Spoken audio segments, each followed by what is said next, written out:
guys? Welcome back to the Foolish Show. Of course, I am Foolish Phil. Michigan just wrapped up their 29-7 victory over the Michigan State Spartans, and just wanted to give you some of my foolish thoughts and observations and such. And man, this is a rivalry game to a T, and it is a bitter rivalry, and I totally get that. This game epitomizes like how agonizing it is to me as a fan. And even though Michigan won 29-7, I just kind of have a blah feeling about it. Maybe that's personally too, because my buddy was sick and I'm a little under the weather, so I just stayed home and watched it with the wife and kids, right? And maybe that kind of makes it so I'm, not so into the game. Like, Daddy, why are you screaming so much at the TV? Like, it's okay, like my daughter's telling me this. Especially when they had that fourth down conversion and they called it in the review. I was so mad. But Michigan totally was dominating the game and was still not able to put them away, and that's so frustrating. I mean, 3-0 field goal. Michigan State comes back, and I think it's Coleman made two spectacular 50-50 ball catches, and he had a spectacular first half. Coleman did. I mean, just outstanding. And Michigan State, boom, after the Johnson fumble too, Cornelius Johnson. Boom, it's 7-3 at the end of the first quarter. Come on, Michigan, let's go. We're dominating, and we're down. Second half, at least Michigan got a touchdown there, and then a field goal, so they're up 13-7 at half. Right before half, though, too, Michigan totally shot itself in the foot, right? Johnson had the fumble, and then Johnson was listed. The whole team went, but it was fourth and short, and the team jumped offside, gave Penn State a first down. I know it doesn't list that as a turnover, but that is a turnover. You were going to get the ball back with about 40-some seconds left with 3 timeouts, and you just gave them the ball for doing nothing. But Michigan's defense stood up and got a stop, so excellent job on that. I totally got to give props to Jesse Minter. Michigan State was held to 65 yards in the second half. At one point, it was -1 when it was into the fourth quarter. They had given up -1 yards of offense in the second half. It was 3 straight 3-and-outs. In fact, the Michigan defense only gave up 3 first downs in the second half, and I think it was 65 yards. 50 of them came on that one deep pass where Michigan blew an assignment. The coverage let that guy go deep. But still, what a job by Jesse Minter. What a great adjustment, and obviously, what's the greatest defense? A good offense. Even though Michigan wasn't putting the ball into the end zone, which is a frustration, we'll talk about that a little bit later, still, they're eating up the clock, they're wearing down the defense, and Michigan's just, limiting Michigan State possessions, right? Now, the defense did a great job, really made huge adjustments in the second half. Let's talk about the offense a little bit. Obviously, the stat continued. Now it's 47 out of 53. The team with the most rushing yards wins this game. Michigan dominated the rushing game. I think it was 240. Sorry, if I can look at my stats. 276 rushing yards. And I think they gave up 30-some when you have all the sacks against Thorne in there. So, just totally won that one, right? And the streak continues. If you want to win this game, you definitely want to rush the ball well. Blake Corum, 177 yards on 33 carries, 5.4 yards per rush, 1 touchdown, and really 2. Well, he caught the other one, but I would call that a rush play. But I know they do the shovel pass forward, so it's technically a pass. So excellent job there. And Michigan just wore them down, and Michigan State really couldn't get an answer going, sort of. That's where it really gets frustrating. Michigan had to settle for 5 field goals. I think 3 or maybe 4 of them were in the red zone. I know Moody kicked a new career-high 54-yarder, but a lot of them were in the 20-yard field goal range. It's man, you got to get touchdowns on at least half your red zone possessions. I remember this being a problem last year, and hopefully this gets fixed. It's almost like when Michigan is content knowing that, you know what, let's just not try too hard. Let's just get 3 points. If I was playing Michigan, I would totally run blitz on 1st and goal every time. Run blitz. Because if you hold Michigan to a negative or a neutral play on first down, it's going to be really hard for them to actually get a touchdown. In this game, if you look, they got yards on first down, got a touchdown. Yards they didn't, not so much. I mean, it's not everyone, but it's a good chance that if Michigan doesn't get anything on first down, they're not going to get a score because they're rushing the ball. They don't seem to want to use JJ. I know he had the throw to Schoonmaker, who I wish would have caught it, right? That's a ball that you really want to have your tight end bring it in. I know it was a laser throw.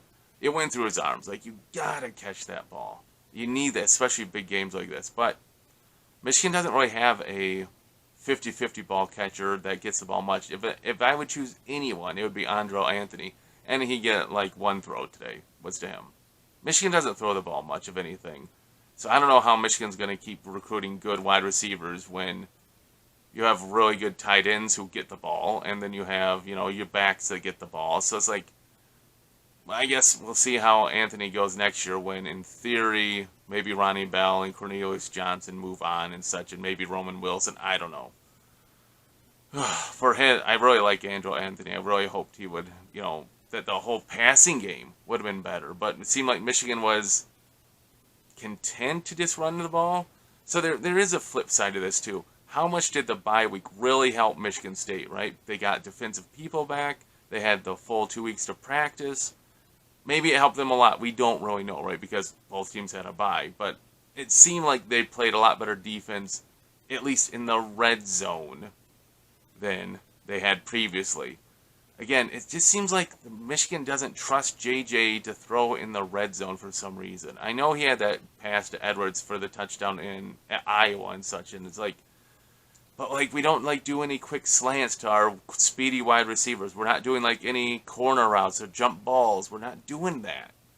I really don't know why. We seem to be very passive in our passing attack in the red zone. JJ started, I think, 9 of 11 and finished 15 of 25.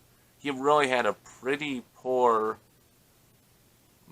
half. I know he didn't pass a ton in the second half, but starting when I think it was 10 to 3, or 10 to 7 or 13 to 7, all of a sudden his passes were just started to be bad, and missing behind Ronnie Bell, having low throws so that Donovan Edwards had to go down to the ground to catch it. He couldn't keep running and get all big yak yards and such as I don't know if it was a linebacker or a defensive end was covering him. It's like, you gotta get those balls in the right position. You have to get them so they can run after the catch. So that's a concern, too. I mean, that's maybe another reason why I know a 22-point victory against your rival feels really good when you say that. But I also know that outside of Michigan State having a bad special teams botch snap where Michigan got the ball at the 8 and got their second touchdown of the game, that Michigan really struggled to get touchdowns. I mean, they got a gift wrap touchdown basically there from the 8, so... And that was the game was, back-breaking blow right there, and that was it. So, a win's a win. There's more to improve on. They're going to go to Rutgers next week, play another night game. I think Rutgers got shut out by Minnesota today. I watched the first half-ish, and Minnesota was just running on them constantly, and Rutgers could do absolutely nothing. So, I'm almost thinking that's going to probably be the offensive game plan for next week is just run the ball and don't ask JJ really to do too much, which it will win the game. I feel confident in that, but it's not very productive to me because you're going to have to throw the ball a bit. I wish our red zone offense was better at throwing the ball. That's what I really would like to have. We got great tight ends. We have quick, speedy wide receivers. Why can't we pass the ball in the red zone? But a 22-point victory. The only thing, just add this at the very end, obviously the trick play with under 5-ish minutes to go. Michigan's up big. Do you have a problem with it? It's a rivalry game. All I know is that next time Michigan State has the game in hand, I would expect a rival to do a trick play to us. So I would expect them to do that next time. It reminds me of basketball, Michigan State. The game was over between those games. They're running out the clock, and you know what happened? Michigan State went in and did some dunk, right? The game was over, but the crowd goes crazy. Yay. Next time it happened, Wisconsin was the winner. Instead of running out the clock, you know what they did? They went in and did for a nice dunk. The crowd goes crazy, tit for tat, you know what I'm saying? So Michigan tried a trick play up when the game was over, with the starters still in. So, you know what? It's out there now. Michigan State will have no problem going for a trick play when they have the game in hand. That's what bitter rivalry is all about, right? Good old, like, why did you go for 2 because I couldn't go for 3? You know, good stuff like that. So, a win is a win, just not as joyful of a win as I really would have hoped. I was hoping Michigan would really just be more effective through the air. The offense was okay, but just having to settle so much for field goals just leaves a bitter disappointment in my mouth. What do you guys think? Let me know your thoughts. Hey guys, appreciate you watching. I'll talk to you guys next week after the Rutgers game. Until I see you then, as always, go Blue!